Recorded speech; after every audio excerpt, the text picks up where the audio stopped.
Paco nos muestra cómo suena este motor tras haberle corregido el calado de distribución y reparado el colector de escape. Es un Niva del 2010 de inyección en muy buen estado, con medida de ruedas de serie. Él sí que va a notar mucho la mejora.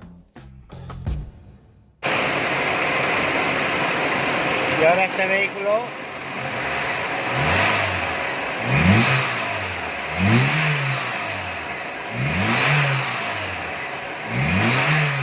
la respuesta ahora es más lineal.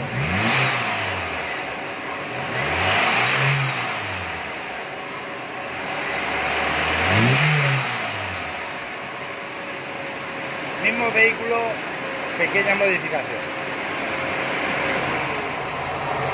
Una vez montado todo, procede el sistema y miraremos cómo va de gases ahora este vehículo. Porque claro, al tener tomas de aire y fugas de escape, pues el ITV no puede pasar ya. Pues iremos a ver lo que da el vehículo.